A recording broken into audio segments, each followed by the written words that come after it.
Welcome back to the new and improved Crash Talk. Today I have my good buddy ABossPanda. That's kind of a long name. Can I call you something else? Like I don't know. Like does Josh? Is that okay? Can I call you Josh? Yeah, Josh is fine. All right. Just a name I picked out of nowhere. So we're gonna be talking about all the stuff that's happening with emulation. A lot of stuff is going on, especially from Nintendo, who I love and I feel so betrayed. But if you're here, I'm sure you know what emulation is. Backing up the ROMs on games, playing them on a computer program that will let you play them. It's pretty much it. Absolutely.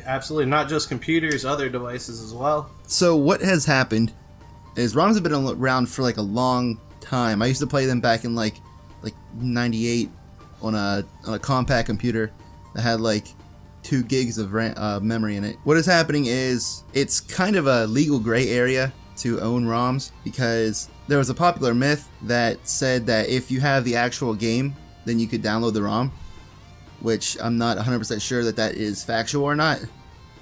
I'm not sure.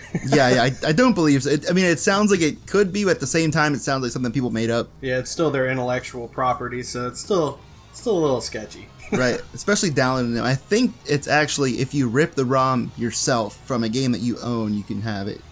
But you can't. You actually make a backup. Right, you can't download it online. But what is happening now is Nintendo had sued, I think, 2 ROM sites, and they went down. They're suing for like way too much money. I mean, I doubt they're actually trying to get the money off the guy just to protect their IPs, like, hey, if you post our games for free online, we're going to sue you, kind of thing. But the greatest ROM website in the entire world got taken down by the owner of the site because he didn't want that to happen to him, Emuparadise, and it really was a paradise. They had They had everything. Yep. I mean, there are ways to download the ROM still from various sources, but we're not going to tell you what they are because, you might be spying for Nintendo. Do your own research. Yeah, just Google it. So that's going on. Again, it's mostly probably just to send a message not to do that. But the thing is, if we're downloading these games, that the majority of the games no longer have a way to play them legally unless you buy them from someone else who has had them for like 25, 30 years already. Yeah, definitely.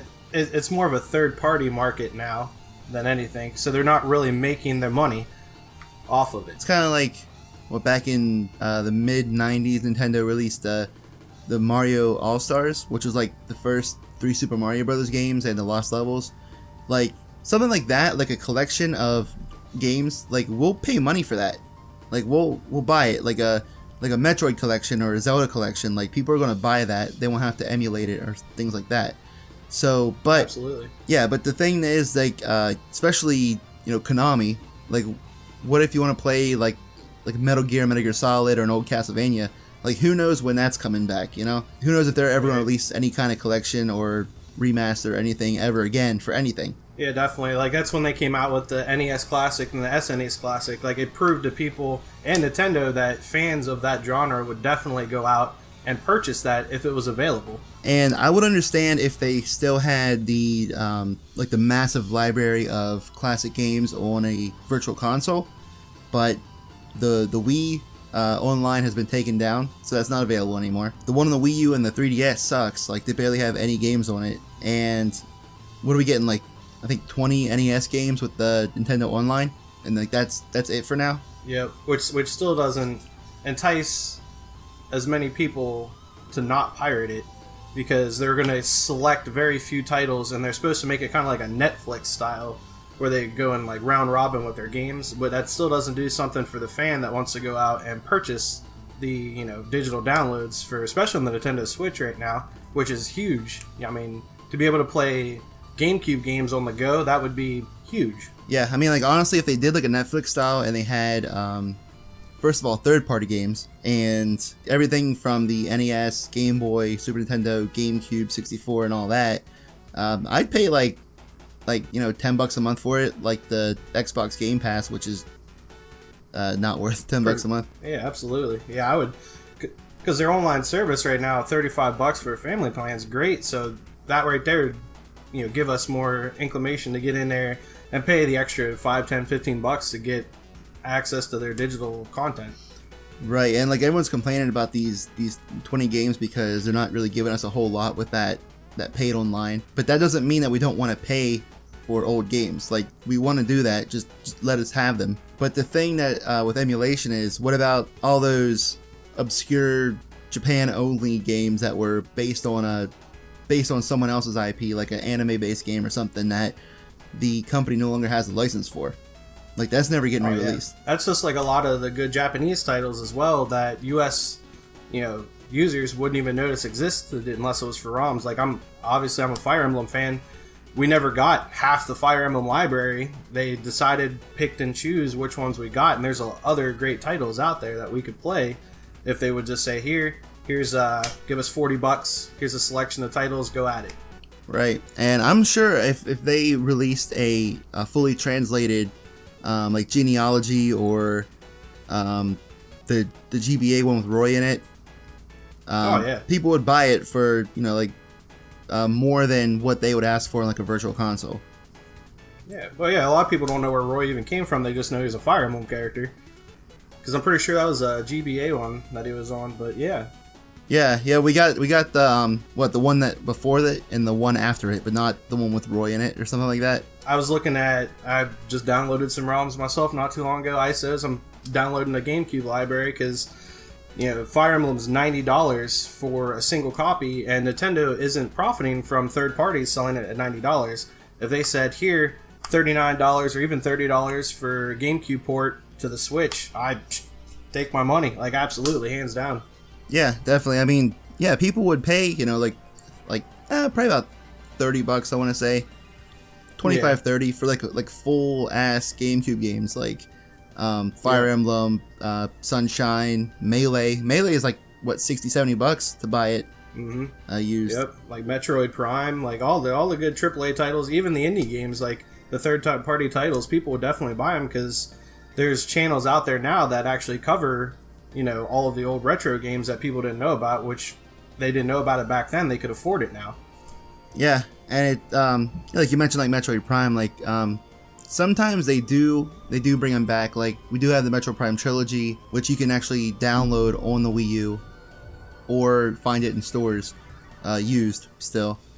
It's kind of pricey, but you can download. I think it's like $10-$15 to download on the Wii U as like a virtual there's title. Probably people out there that would definitely download those. Yeah, so there is a way to legally play it as long as you have a Wii U, which not a lot of people do, but it's still like available. But let's say I've been covering a lot of anime based games, most of them Japanese only. So like, where was I supposed to get a copy of like Battle Stadium DON that came out on the GameCube and the PS2? Just order. Yeah, because we never got the ports. Yeah, like no one's gonna bring that back. I was surprised that they did release that Shonen Jump Famicom actually, with what was it, 20 games on it, which I'm currently covering. Check out that video if you haven't already. But I was really surprised that those games still had the licenses, these companies. But the thing is, in Japan, usually Bandai has a license to everything when it comes to anime games. Yeah, that's like all the rumors and speculation of the N64 Mini that's coming out. If it actually does come out, Nintendo back then, Rare had the licenses for their own titles, so we might get the 64, but we might not get a lot of the good Rare titles like 007, Donkey Kong. It's possible I know that might be why that they're trying to shut all the ROM sites down, so they might be trying to purchase those licenses back as well. Maybe. Yeah, I mean, Nintendo, like, I was kind of surprised at this too, but Nintendo actually does have, I think, 100% rights to all Donkey Kong things. Oh, do they really? I didn't know that. Yeah, because like that's why people talking about K. Rool being in the last Smash Brothers, I was like, I don't know, because Rare and everything, but it's like, no, like Nintendo has that. They own the character. The franchise. It was designed by Rare.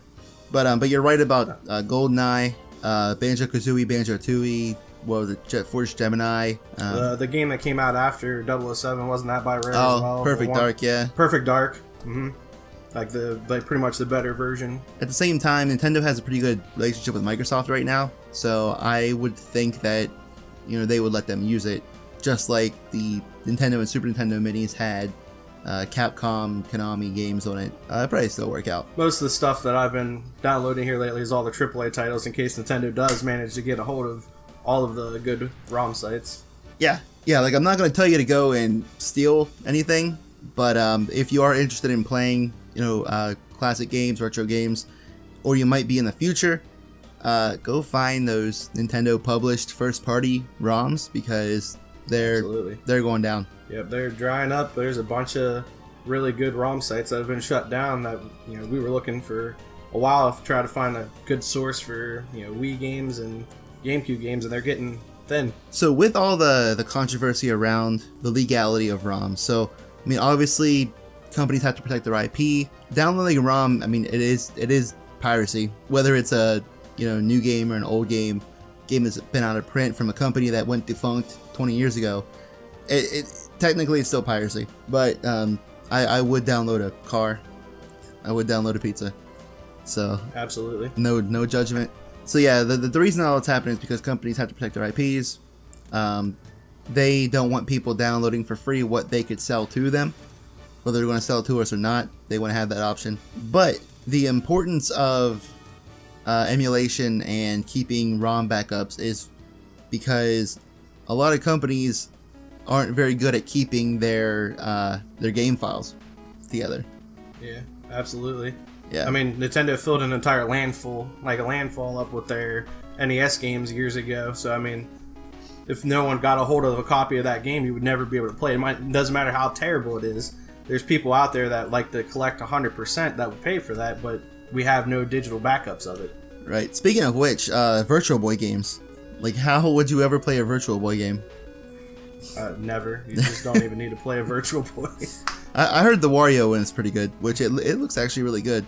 I like to play it sometime. Just, you know, in actual color, not blinding black and red. But yeah, I can understand Nintendo's standpoint to a degree, because if you look at the PSP, like, in my opinion, that was one of the best handhelds that come out, but within the first year, they floundered because of how bad digital piracy was for that. I mean, I love the system, and I bought tons of the UMDs, and, you know, after I found out what piracy was, the ones that I couldn't get, that it was huge in Japan, you know, titles that we weren't getting, I started downloading them, and, you know, obviously you can't just download one ROM, and, you know, that's probably a lot of people's mentality for that. So I can understand, you know, Nintendo from a standpoint, because the Switch is, you know, a huge console for them, one of the best consoles, probably the best one they've come out with in the past 10 years.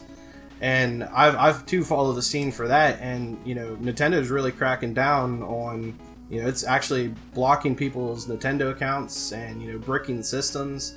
So they're definitely trying to countermeasure. You know, they don't want it to flounder like the PSP did. Yeah, and then like that's actually completely understandable to me, because they're preventing people from pirating software on a current console. Yeah. You know, they don't want to you know, lose out on sales to people doing that, instead of actually going out to like Walmart or something and buying an actual game, which we can't do with a lot of those older titles.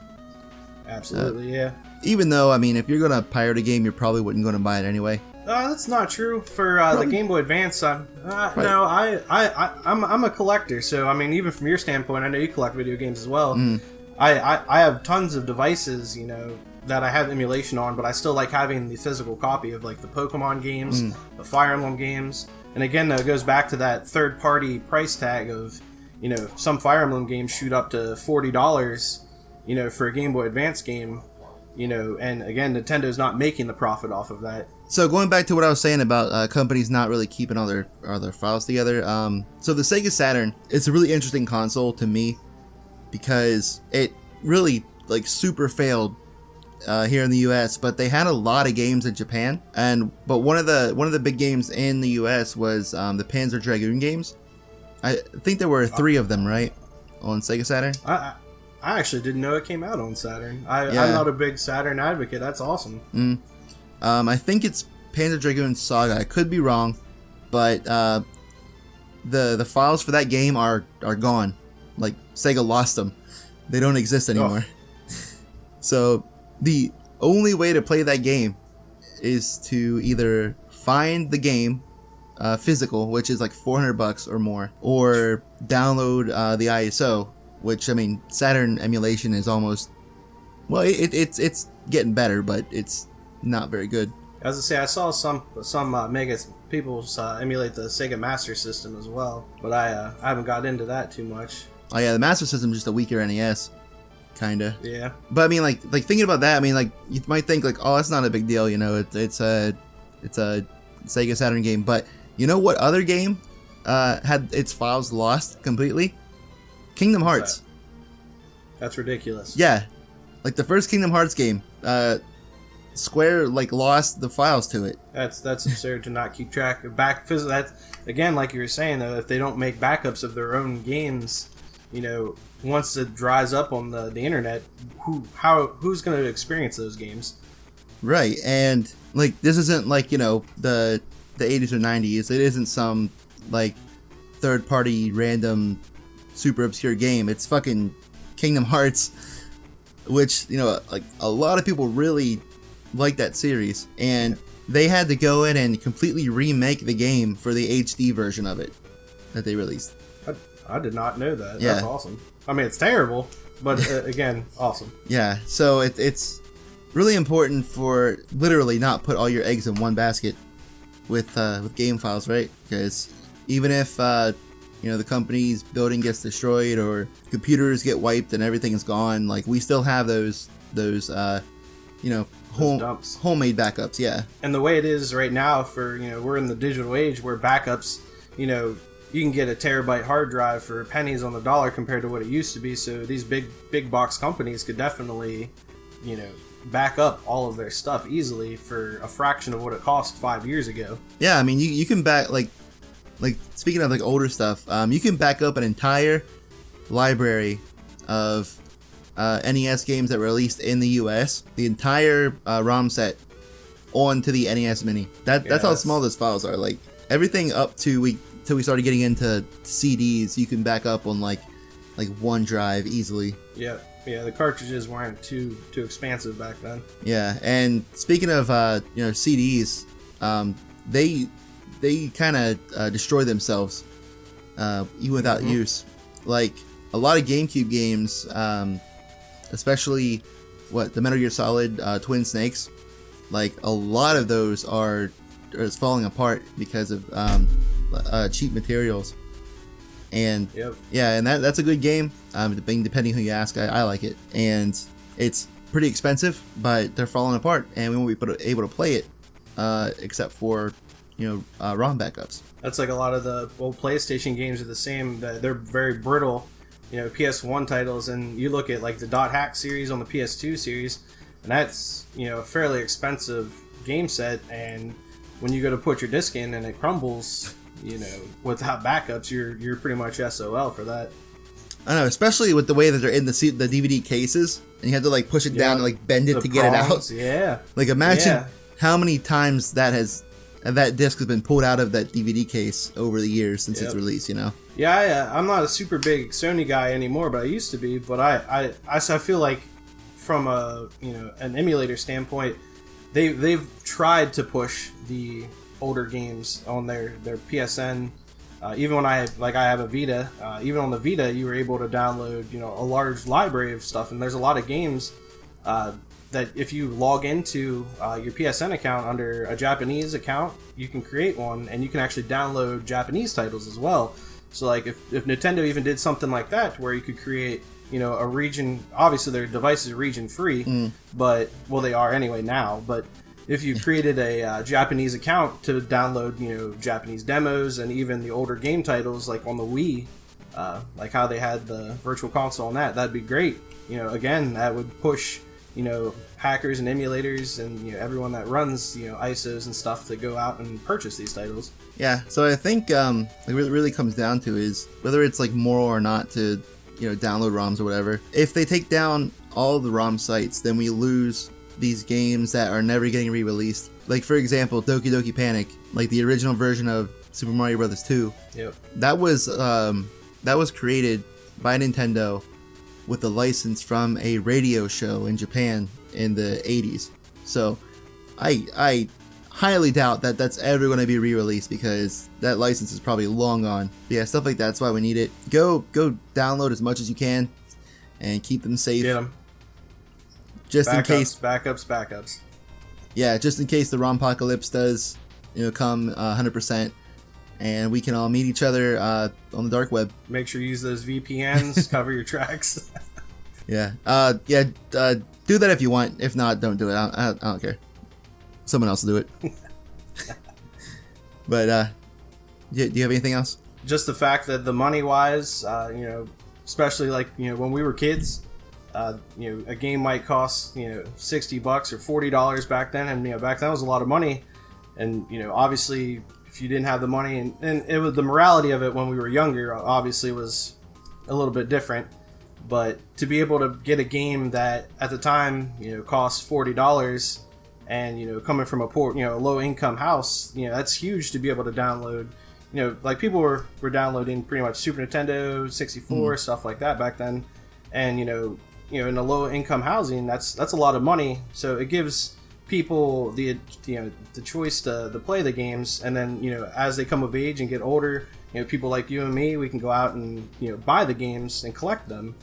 Again, it's third party is making the money. So Nintendo, give us some good emulation machines. Switch, not necessarily virtual console, but digital games, old games. Absolutely.